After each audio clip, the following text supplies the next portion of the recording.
Morning everybody, my name is Dr. Jimmy Henderson. I'm a cognitive scientist and a metaphysician and a published author on books on the mind. And I've been asked this morning to do a talk for the Wellness Lifestyle Festival, which I'm very happy to do. I'm going to be speaking this morning on active imagery or active visualization, and called spontaneous imagery, which is a very powerful tool to use in your toolbox for spiritual and self-development. But first, let me introduce you to my co-host. This is number one, puppy support, author support. His name is number one, and he will be sitting with me sitting in with me this morning to assist me. As supplied to me by my publisher, myebook.co.za. Thank you, guys. Okay, so what is spontaneous imagery? What is visualization? Have you ever woken up at night from a nightmare and you've been shivering, your heart is pumping and you're actually sweating, and yet all you had was a bad dream or nightmare? What has happened is you've experienced the power of imagery on your actual body and your state of mind. Imagery, it was just a dream, but it actually has the power to affect your body and your state of mind. And this is based on the psychological principle that the mind cannot tell, the subconscious mind can't really tell the difference between an imaginary situation and a real life situation. So it responds to imaginary situation as if it was a real life situation, and we can use this to our advantage when it comes to self-development. In other words, we all have this power to create three-dimensional scene scenarios in our minds, and this could be a great skill, as you will see later. In other words, if you put just a scene together properly in which you want to advance yourself or do something, motivational speakers do this all the time. They create these scenarios where they see themselves as successful, or they train you to see yourself as successful and to visualize it, and then your body starts accepting this as a reality, and things start changing. Your body language changes, your attitude changes, which can actually bring about positive things in your life. Okay, so the problem with visualization is, I've spoken to a number of people who have started meditation and visualization, and they say to me, listen, it's not working for me, nothing's happening, I can't visualize, I can't meditate. And I say, yeah, but you know, there's a number of steps, there are brain centers involved. You can't just visualize and expect things to happen and changes to take place in your mind. You've got to build a relationship with your subconscious mind. Your subconscious mind has to learn to trust you, and in that way it will start working with you in self-development. And this takes time, and it takes a lot of dedication and commitment. So what I'm going to be doing today is I'm going to take you through the proper steps of learning to visualize properly, and the exciting skill of spontaneous imagery, which we will talk about later. So spontaneous imagery only comes at the end of a long process, and let's have a look at the steps that you need to do. First of all, you're going to have to practice your memory recall. Your memory, you simply can't do visualization if you can't form images in your mind effectively and easily and logically form images, three-dimensional images in your mind, and this takes practice. So let's have a look at step one. Step one would be practice your mental recall. Right, the way I did this earlier is to get myself a picture from a magazine of either a household scene, or in this case just pots and pans, kitchen scene, although a household scene with furniture and stuff is probably just as good. And now what you have to do, you have to look at this picture every day for about a week or two, and then try and picture, get this thing to burn itself into your mind. In other words, make a conscious effort to recognize the component, the parts of the picture, where everything is, what they are, and how they compare to one another, and also the colors. And in other words, burn this memory of this picture into your mind for a few weeks. That is step one. And the step two would then be to actually return this picture. In other words, to recreate this picture in your mind without the picture being present. Let me put that away.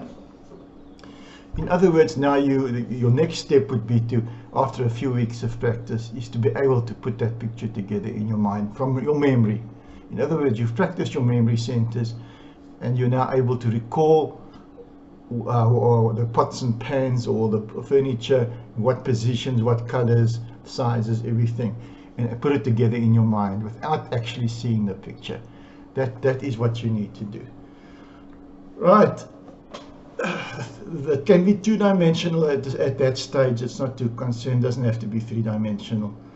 Okay, now you need to create the next step. Step 3 is to start to create new scenes in your mind.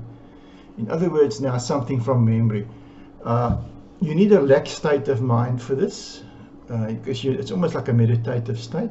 In fact, visualization works best when it's combined with meditation. For the reason is that your mind is very relaxed during meditation, and it's easier to control the clutter and the noise in your mind if you are in a state of visualization. And then once you start to create things in your mind, it becomes a lot easier because there's no background noise. Okay, step 3 then is to start creating your own scenes. Now you are going beyond just a picture. You are creating active scenes in your mind. What you can do is you can look at your garden or recreate a scene in your mind of your garden or a part of your own home. And I would say the garden, because why that will become clear is nature is a very good way, because it supplies you with other things like animals and birds, moving sounds, things like that. So I like using my garden. In other words, step 3 would now be creating a vision of a picture of your garden.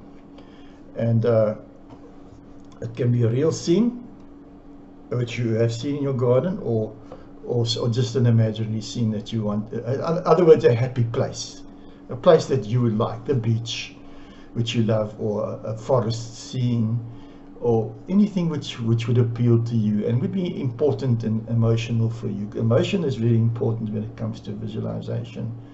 You want to become emotionally involved in the picture. The reason for that will become clear because we cultivate emotions as well, and response to emotions as well as changes that will take place. You want to cultivate that sensitivity of your emotion. So it's a good idea to do that, to work with something that you actually enjoy. Okay, now you're working with now a picture in your own mind. Sorry, I'm just running through the steps here. Okay, so you've got to now practice that picture of yours, happy place, your recreated picture in your mind for a couple, also for a week or two, until you've mastered it.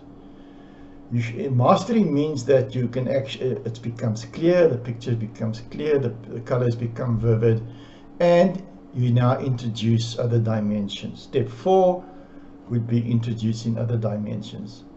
So now you've got your picture, you've got your color, you've got your tones, your shades, everything, and now you're introducing 3 dimensions. In other words, you are actually now seeing your garden or your happy place in 3 dimensions. There's depth, there's tone, there's color, and things like that. Now then you can also add other dimensions such as sound. This is why I like using the garden, because you can have the sound of, imagine the sound of birds that you've heard before. You can use memory, what you've heard before, a dog barking, your dog barking, or rustle of leaves, or even smells. If you visualize in your garden and you can see and you've got a particularly nice rose or flower there, imagine the scent. What we're doing now is we're introducing our senses to imagery. In other words, we're developing the senses as well as the visual sense. We're developing the other senses as well. They're responding to an imaginary scenario, but that's very important, because later on, when things start to happen spontaneously, then you need to be able to pick that up. So okay, excuse me. So we're working now with step 4, which is having the dimensions in your picture. three-dimensional sounds, colors, smells and scents. And that you need to also do for a week or two, because you need to develop, as I say, develop those fine senses, and it takes a while. Okay, step 5. Now we've come to a point where we're starting to put living things into the scene. Okay, and this will also take you a week or two. Keep the same scene, the garden or the happy place or the beach or whatever you've decided on, and then you introduce animals moving through. In other words, your dog, a cat, birds flying in the air, insects moving on the plants, all imaginary at this point. But you can use your memory, obviously, if you want to, you can use your own dog, your own cat. It's not a problem.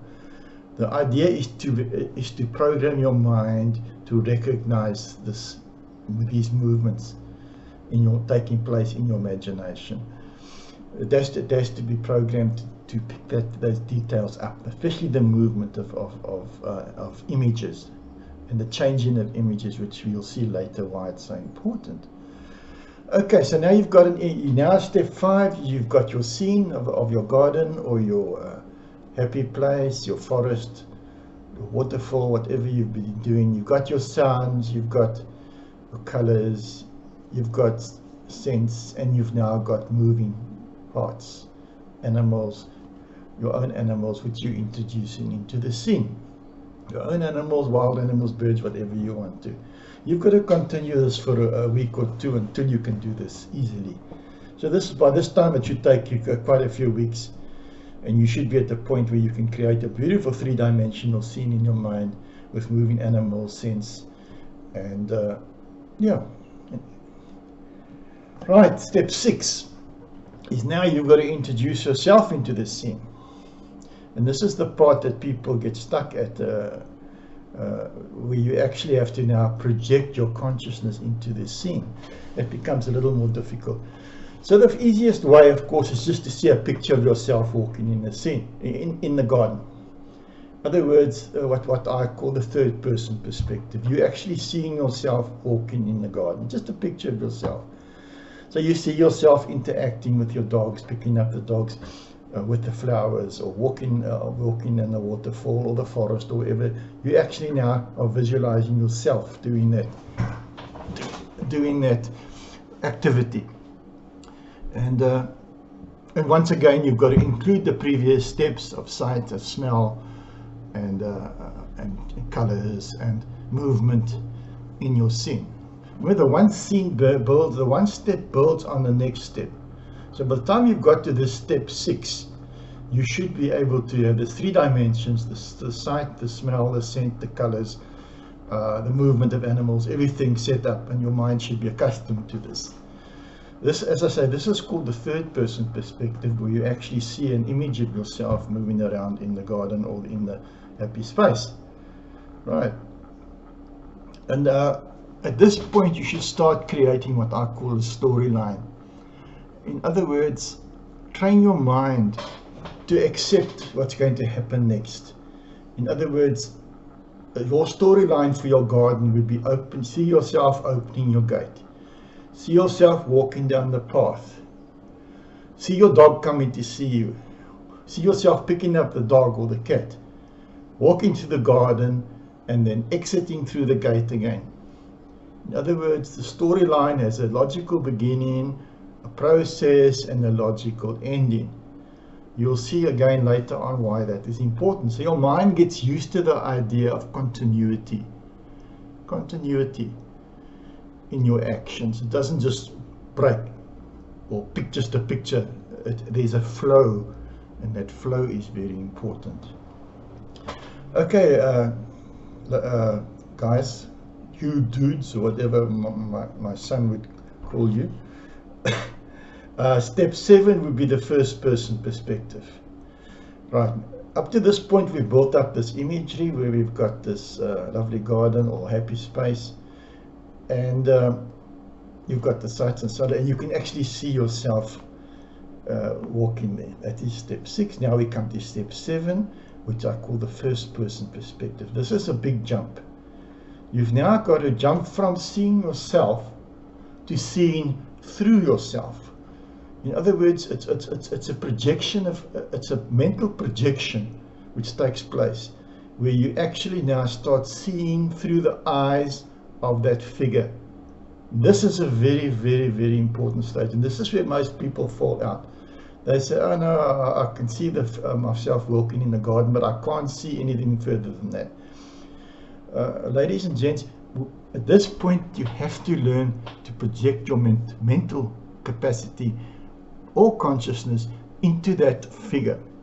And the way you do that is you imagine yourself seeing through the eyes of that figure, and feeling through the hands of that figure, and feeling the feet of that figure.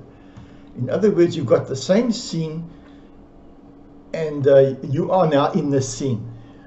So there's a shift taking place from an observer to a participant. You are now seeing yourself, you are seeing the scene around yourself. Where you're in your office or in your bedroom or in your lounge, you are no longer seeing it there, you are part of it. You have a three-dimensional view now of yourself walking through the scene. A very, very, very important stage. Okay, so you're going to be walking, see yourself three-dimensionally walking through your own happy place, your own visualized scenario, your own garden, whatever. And you start now, all you can see in your visualization is your hands and what your hands are doing. You can see, as you walk in, you can see your feet.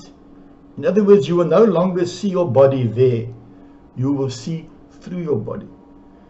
And you will actually then start to feel, this is what you've got to imagine. This state is still imaginary. There's no interactive imagery taking place at this point. You are still training your mind to communicate or to accept those senses or the changes that take place in your consciousness.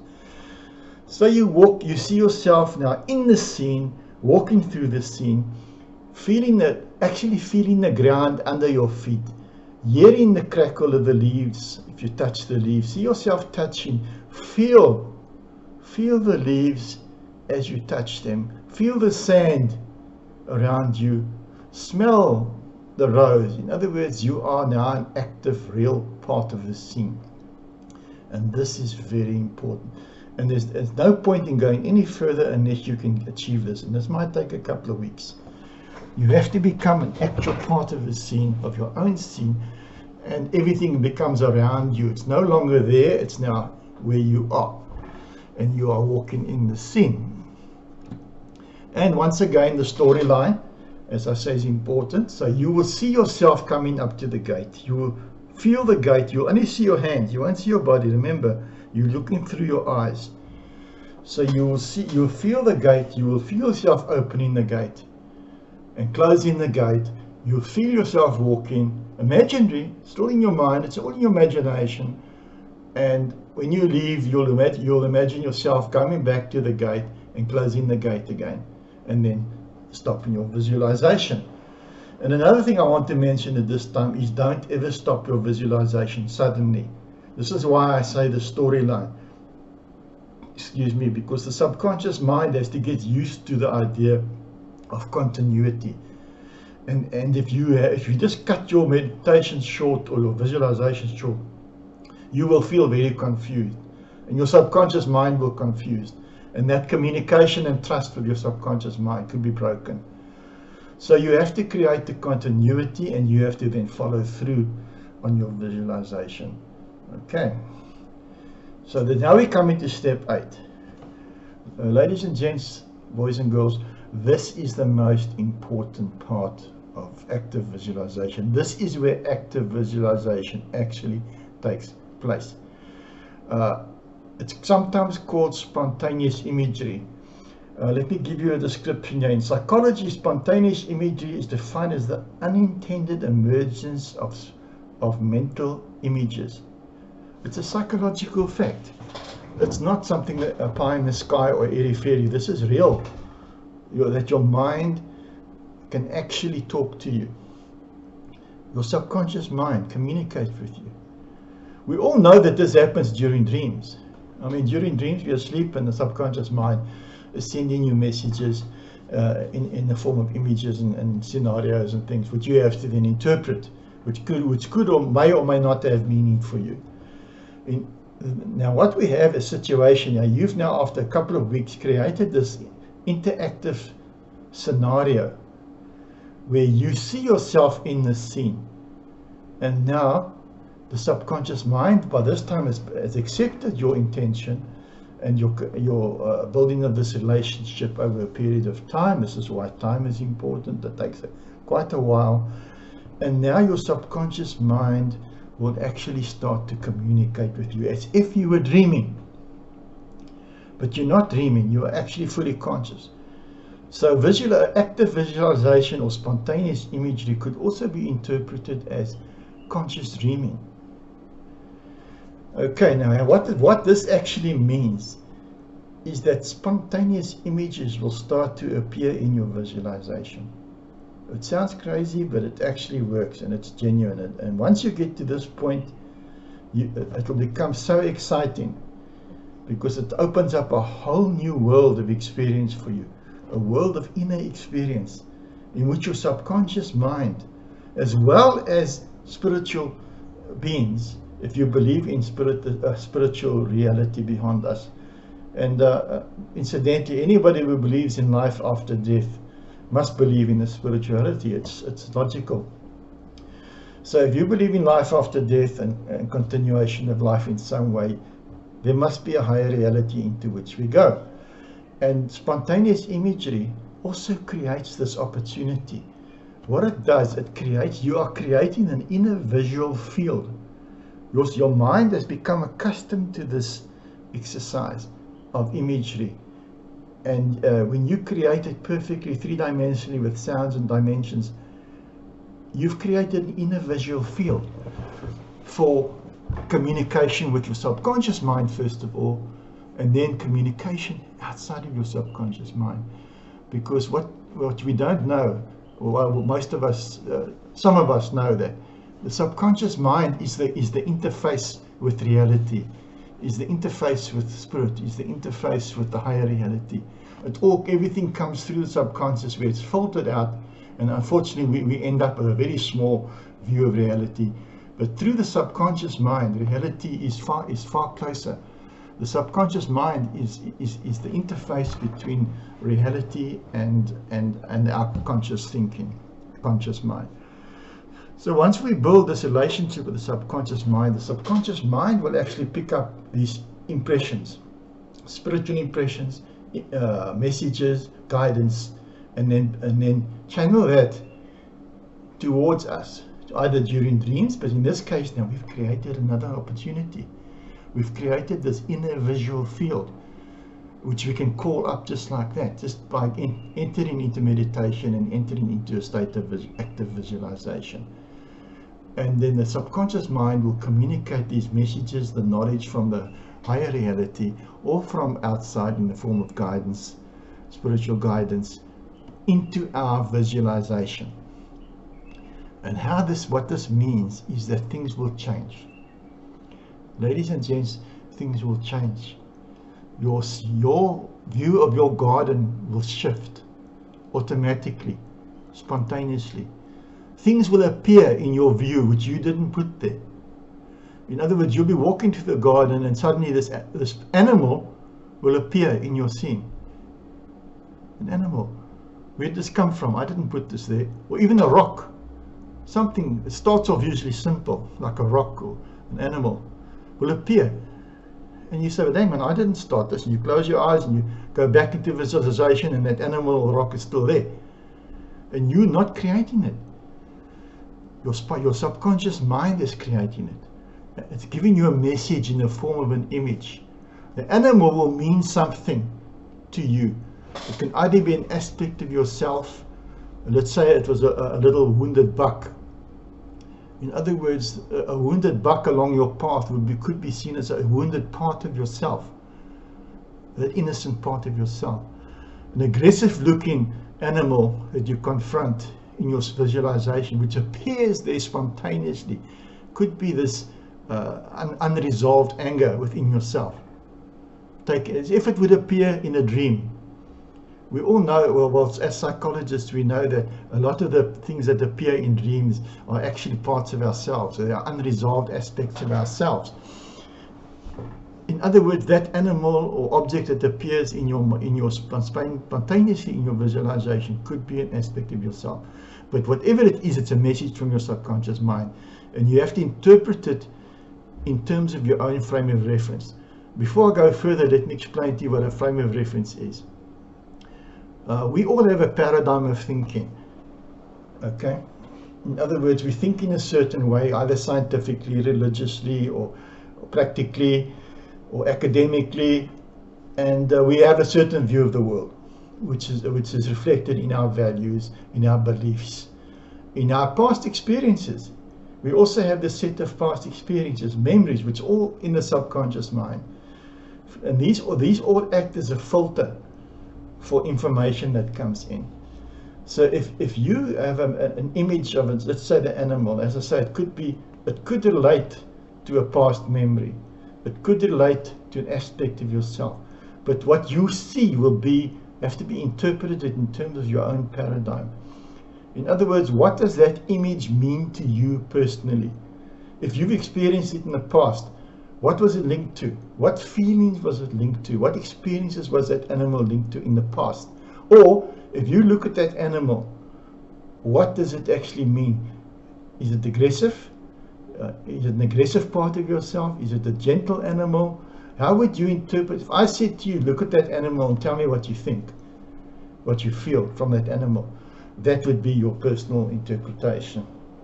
So we need to develop that as well. I call it your personal symbols.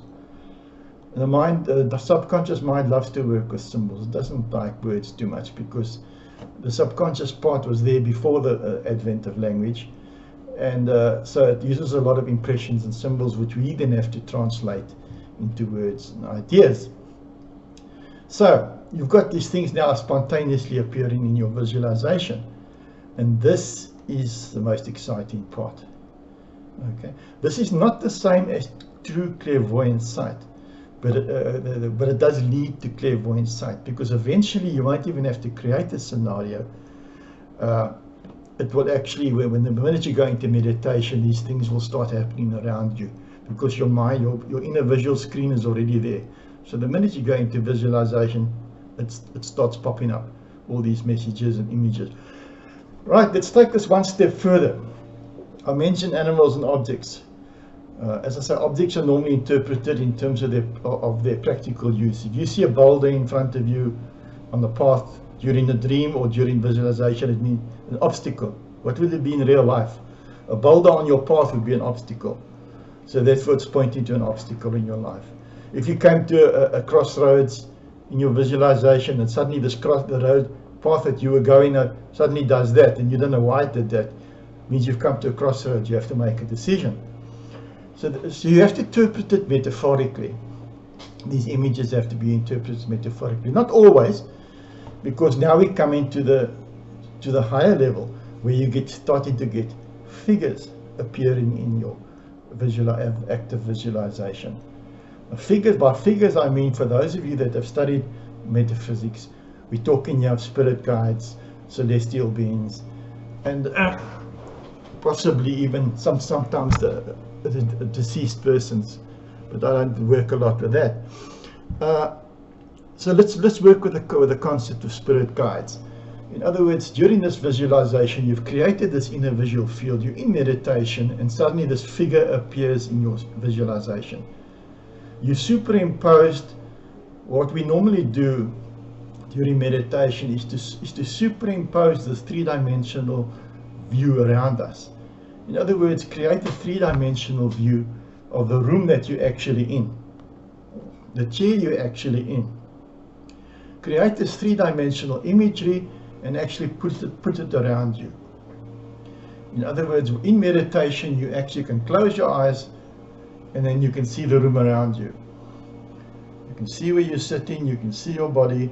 It's all in your imagination, and then you can see the walls and everything around you. This is where you sort of place yourself in the scene, which I did describe to you earlier on, how to do that, first person perspective.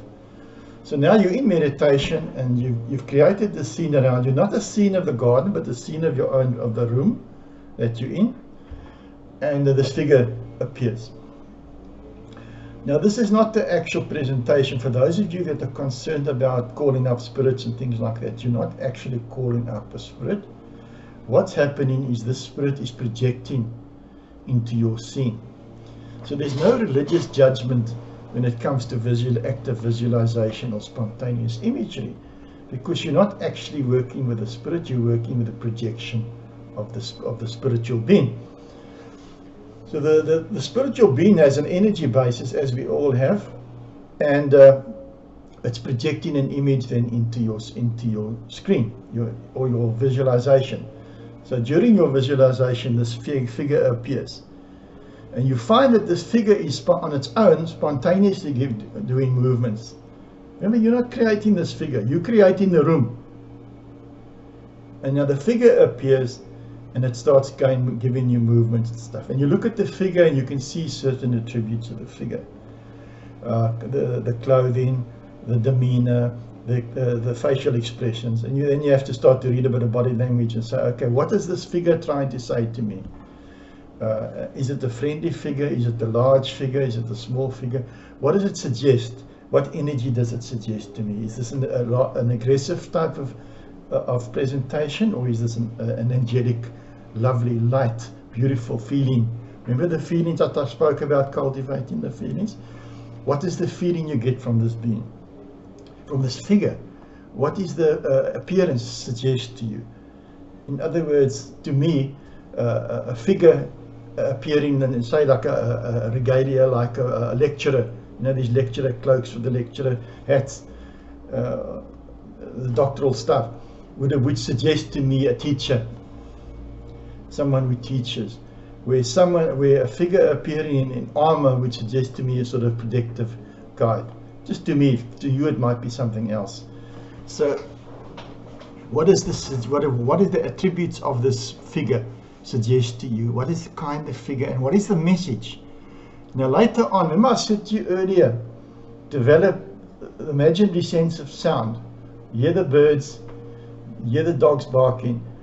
Your mind is now attuned to imaginary sounds as well, but now you haven't got imaginary sounds. This figure is talking to you in the form of impressions. It's impressions coming to you, but through an aspect that's called, in psychology, this is not airy-fairy stuff, this is psychologically based. It's called synesthesia. You can look it up. Now synesthesia means that we're able to translate impressions into form. And this is basically how these figures are forming in our active visualization. The energy or the impressions that they're giving off are being picked up by our bodies and our senses, and we're converting it into an image. And this is why we have to look at the attributes and then interpret it, because it's all done within our own minds. So through synesthesia, we're actually picking up this image, and through another mental aspect called pareidolia, which is the ability to see faces, like kids that look at clouds will see animals and in the clouds, because they have a schema for the animal in their mind, and then when they see the cloud, it looks something like an elephant, they will then see the elephant. We did the same thing in our minds. It's called pareidolia. It means that if you start getting pictures and images forming, it eventually forms a figure, an image, a concrete image or concrete figure, because our mind is then putting it together for us. So using those two aspects of synesthesia and pareidolia, we then start to see these figures, and we're able to interpret what they're saying, because the impressions that they give off, we'll also pick up. If we've worked and developed it enough, we will pick up then messages. The words will appear in our minds as if it was intuitive, because we are then translating the call them verbal impressions into actual words in our minds. So we will actually hear these figures, these guides talking to us in that way, or we'll get the message intuitively from those impressions. And that is in the same way, angelic beings, deities, all aspects of what I call the universal mind or universal spirit, can appear to us in that way and give us guidance and help us with our development. I think before I end off, I need to tell you exactly how to do this, because this is not an easy skill. Okay. It's not easy to enter this point of spontaneous visualization. So let me take one step backwards and take you back to visualization and imagery. So you are sitting in your room, and you're now visualizing the room around you, the picture of your room. You've got your eyes closed, but you can see clearly everything in your room. The subconscious mind has now put it together in your subconscious mind. You can see everything around you, and you can even see your own framework within your mind. Right, and as yet nothing has appeared. But now the problem is, if we hold on too tight to this picture, it becomes very difficult for the subconscious mind or for a guide to project into our picture, into our visual screen. So we have to learn to let go. So this is a very gentle process. So while we have created this room, I'm sorry, I'm closing my eyes because I'm giving you an idea of how it actually needs to work. And we're creating the scene of our room around us, and we now need to start to let go. In other words, our control of the scene must not be too rigid. It must become fluid. And as it becomes fluid, it opens the opportunity, creates the opportunity for these other images to enter. If it's too rigid, they won't get past, because we're almost like blocking them. So once we've created the scene of a room, as I say, you can do it outside. If you're walking outside in nature, I love meditating in nature. The scene, allow the scene to become less rigid. In other words, once you've created the scene in your mind, just let go. Just let go a little bit. Just let go. Let it float a bit in your consciousness. And as you let go, you'll find that the scene stays more or less the same, because your subconscious mind has now taken it over for you. It knows what you want to do, and it takes over the scene, and it keeps the scene going. And your scene is now going, even though that you've let go of rigid control, and then the scene starts to shift, because now it's fluid. You're not controlling it too rigidly. You are there, but you're not controlling it. And as that flows, the scene will start to shift. And ladies and gents, the whole scene can shift. In other words, you can actually start in your room meditation, and suddenly the whole scene shifts, and you find yourself in an Egyptian temple, or at Stonehenge, or some other sacred place. The whole scene can shift and change spontaneously. In other words, you find yourself somewhere else in your mind. That's what your eyes are closed, and you're seeing this taking place in your mind. But if you've perfected it, it's three-dimensional, and you can actually, your scene can actually shift completely into something else, into another storyline completely. And the final thing you can do with spontaneous imagery is then use this for self-development.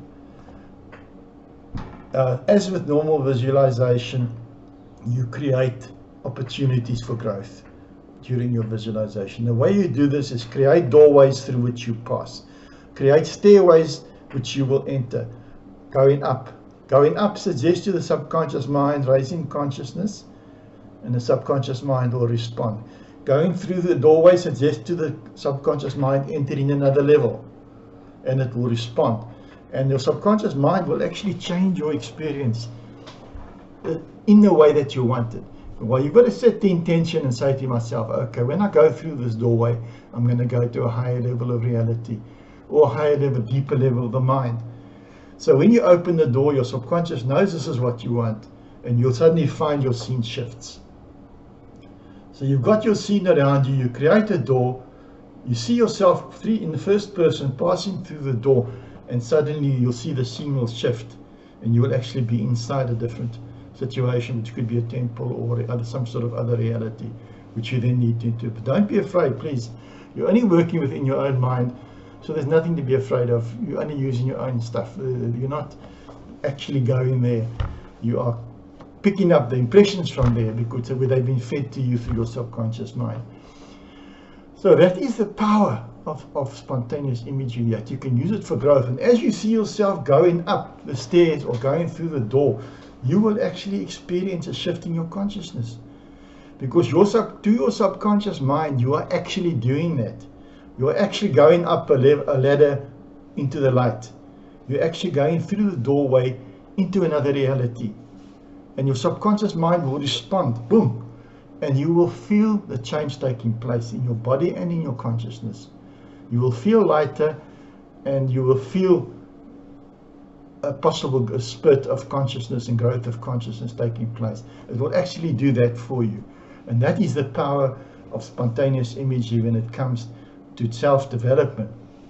Is that apart from getting the messages and the guidance from the spirits, from the spiritual reality, you can actually set yourself targets and change your state of mind and state of consciousness by using certain movements, like going up steps, going through doorways, flying, see yourself flying, whatever you want to do. And things will change around it as well, because as you are then doing that, as you're going up the stairs, you'll see a change taking place, possibly in what you see, spontaneously. It's happening spontaneously.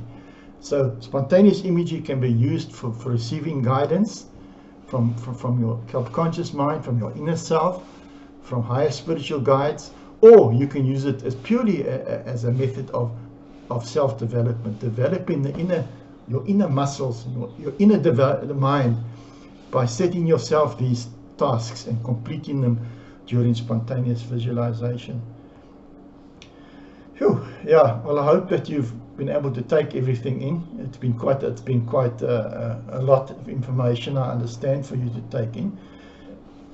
Of course, you can always come back to this video at any time and use it as a means of pacing yourself and developing. So I want to wish you all the best for the rest of the festival. And I just want to mention that if you want to have more information on visualization or meditation, you can visit my website, www.discoveringyourself.co.za, www.discoveringyourself.co.za. And that's the second. I would also encourage you to have a look at my latest book, Understanding Metaphysics, Using Psychology to Better Understand Metaphysical Experiences. This is available now on Amazon as well as other portals.